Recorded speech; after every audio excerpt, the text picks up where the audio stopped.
All right, podcast listeners, the election year is upon us. Oh, joy. What does that mean for interest rates? Will the Fed hold steady or will they succumb and try and get this president elected? All right, let's tune in and get the scoop. This is the Invest Like a Billionaire podcast, where we uncover the alternative investments and strategies that billionaires use to grow wealth. The tools and tactics you'll learn from this podcast will make you a better investor and help you build legacy wealth. Join us as we dive into the world of alternative investments, uncover strategies of the ultra wealthy, discuss economics, and interview successful investors.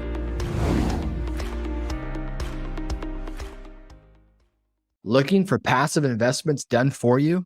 With Aspen Funds, we help accredited investors that are looking for higher yields and diversification from the stock market.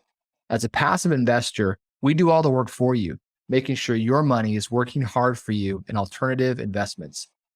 In fact, our team invests alongside you in every deal, so our interests are aligned. We focus on macro-driven alternative investments so your portfolio is best positioned for this economic environment. Get started and download your free economic report today. Man, it's going to be a crazy year. So everyone, thanks so much for tuning in. This is our top of mind episodes. These are kind of shorter episodes that are focused on one topic, something we're reading in the news, different articles, and also educational content. So love putting these together. As you maybe have some suggestions of things you want to hear us talk about, please share those on thebillionairepodcast.com. So yes, let's dive into it, right? Can we say I told you so first for the nth time? Yeah.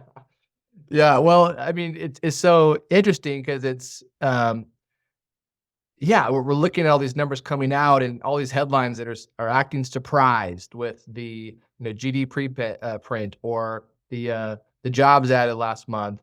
And so, jobs, 353,000 jobs added last month. Yep. And the economy way above what people expected. And then the 2023 GDP print came in at 3.1% growth, which is pretty high growth for the United States. And the last quarter was at a 3.3 pace, way higher. And, anybody who's been listening to us, we've been actually predicting a soft landing and a strong economy for 2 years now. So, and here we are. It's and then data just keeps saying the same thing. So we told you so. Yeah. I mean, and it's the same reasons we've been saying for a while. One, it's a strong labor market, right? And so we've shared these charts in the past. You should go check out the episodes if you haven't listened to them, but there's a huge jobs gap. The number of job openings that are available right now relative to the number of people seeking employment is a very, very large gap. And it's not something that we've seen a whole lot for historically, and it's continued to be an issue. And we think it's going to continue to remain an issue from a structural challenge in the labor markets. And then on top of that, strong consumer spending, right? We've been saying that consumers healthy, have real wage growth, they are very comfortable in their current debt commitments. And even though sentiment is low, right? And this is one of these weird paradoxes of consumers just have pretty low sentiment, not a whole lot of excitement about the economy.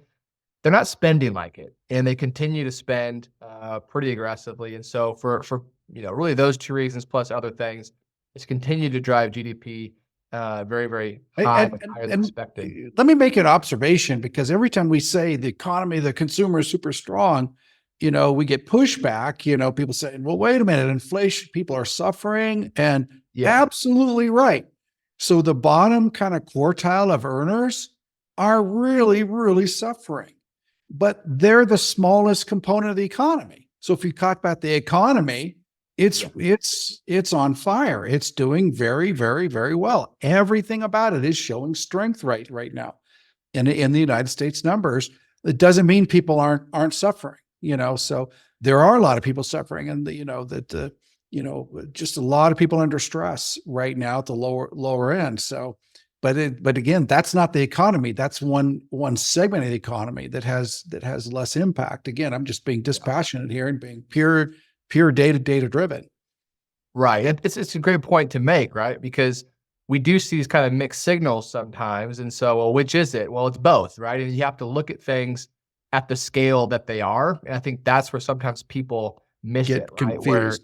they Absolutely. get confused. And that's also probably what's leading to a lot of the lower sentiment, right? Is you're going to the grocery store, you're paying 30% more than you were, 6 months ago, and you feel the pain of that. So it's definitely a real thing, but real wage growth has continued to rise very, very high. And in general, across the board, averaging out, most of the consumers are in a really good position. So with that kind of backdrop, we just saw the Fed decided to hold rates steady.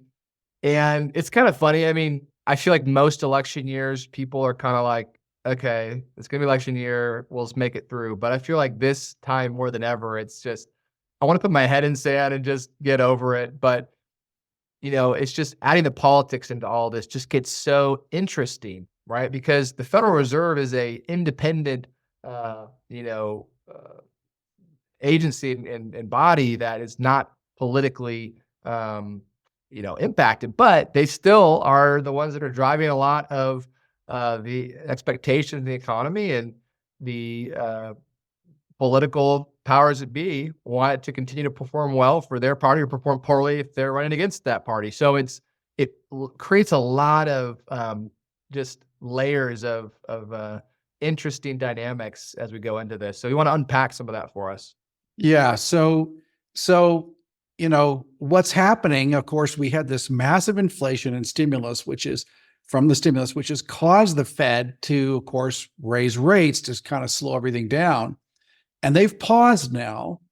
And we're hoping for, inflation to come down to their 2% mark, and for the economy to start to slow, job losses to increase. And it really hasn't happened. So it looks like a soft landing. Inflation is approaching their target, but still 50% higher or more from their target. And they're dead set on their target. So here's the risk. If they don't want to miss again, they don't want to cut rates too early and then have everything start popping again and re-energizing inflation. They don't want to do that. And so they don't want to cut early, but they also, real interest rates have gone very, very high, and meaning really, after adjusting for inflation, real interest rates are really hitting a very high mark. And so they don't want to cause a lot of damage either in the economy. So they're trying to walk this tightrope. Now they claim, and they're insisting, that they're politically independent, and they're going to make their decision based on data alone. Okay. And good for them, so they're going to do that. But I'm telling you, the pressure on them is unreal, So who's the chairman of the Senate Banking Committee, a Democrat who's up for re-election, of course, and putting pressure on the Fed and telling the Fed, you got to cut rates for affordable housing, right? You got to make housing affordable. And so rates have to be cut. And it is, and believe it or not, it's a precedent, right? You saw the Fed cut rates in 2020. The Fed cut rates in election years. In 2004, to help George Bush get elected. They helped Barack Obama get elected in 2012. In 2020, it started with this, we started the bond buying program when the pandemic erupted. So the truth is, this is the boss. The president's your boss. You added a little wrinkle into this. Is the one who appoints the Fed chair is the president, right? Right. So Jerome Powell's term will come up during the next presidency. Right. So does anyone believe that Biden has not, reached out to the Fed chairman? Right. Okay. So, he's been busy touting Bidenomics, and, no one's really buying that. And he's behind in the polls. He's behind in the polls. Pretty much all the polls show Biden losing. Now but he's still the most powerful human being in the earth, right? And so is he going to just, oh well, I guess we lost. It's not going to happen, right? So the question is, what will the Fed do? But I tell you, all indications are the Fed is holding steady and it is being data driven. But you got to believe the pressure is building. And I'll tell you my take. And this is just purely a guess and speculation. I think they will lower rates slightly. So it's enough. It's to give a nod, Right. to, oh, things are better. We're getting lower to our inflation targets, and it's going to appease all the political pressure, but without materially changing. So I don't think they'll lower much. I think they'll lower just like teeny tiny bit, and continue to wait until 2025. So that's just my speculation, and we'll see what happens. Yeah. So I mean, the yield curve is already kind of pricing in some expected rate cuts this year, right? And I think it's Which I think's optimistic. maybe, yeah. Well, I think that's kind of what I wanted to ask you is, do you think, I mean, I heard another like big time economist. I'm not going to say his name because I don't remember exactly how many cuts he predicted, but very well known. He was predicting, I believe it was 4 or 5 rate cuts this year. I'm just like, I don't see that. No way. I don't see that I wonder if happening. he's still predicting that after the GDP print and after the jobs, Yeah, but I think it does beg the question of, okay, the expectation is that rates are already going to be cut this year. So that's kind of baseline that Powell has to work against already. So does he further succumb to more pressure of less work? That's what the market's already pricing in, Jerome, says Mr. Biden. So you need to go even more aggressive than that. Or do you think, he can hold the line of, well, that's, where we think we're going, and, 1 or 2 25 basis point cuts gets the job done? Or do you think it potentially puts more pressure to do more rate cuts even this year? Well, if you look at what they're saying, he has never waffled on this. I want 2% PCE, core PCE inflation, 2% core PCE. He has never waffled. Well, we're not close to 2%. So it's come down very rapidly. Okay. And as we pointed out, well, it came down with oil, and it came down for a number of reasons, but you've got this underlying pressure of jobs and energy that are going to be very difficult to lower core PCE, because those are kind of underlying drivers of inflation that are systemic. Now, I do think energy, I think we're going to see, continued weakness in energy through 2024. So that's going to help. And we've talked about the housing component coming down, the rent components coming down. That's going to help. So I do think we'll see core PCE continue to drop. Will it drop to 2? I think that's going to be a real tough reach. I think it's going to be really tough. It's possible that it'll get close, possible it'll touch it. But again, jobs and the wages are just, they're not going down and anytime soon. And think about how wages underlie everything, right? Yep. Everything. And so even though it's not a component of core PCE, it's a subcomponent of every part of core PCE.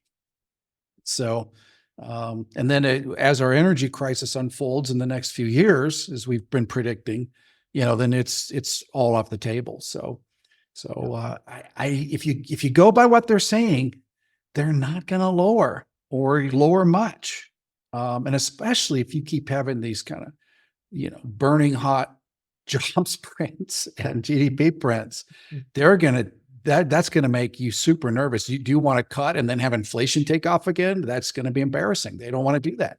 Yep. So, yeah. All eyes are on the Fed, and I would not want to be Jerome Powell this year. That's for sure. A lot of scrutiny, a lot of pressure, and we'll continue to kind of keep this as a recurring theme that we'll address as things kind of happen throughout the year, because I do think it's going to be interesting to see how it plays out. But as of now, I mean, maybe he can hold steady and withstand the pressure, and very, very curious to see. So thanks so much for joining this episode. Hope you got some value out of it. Obviously, if you're enjoying it, please subscribe, rate the show, helps us just continue to get in front of more people. And be sure to tune in for the next episode. See you then.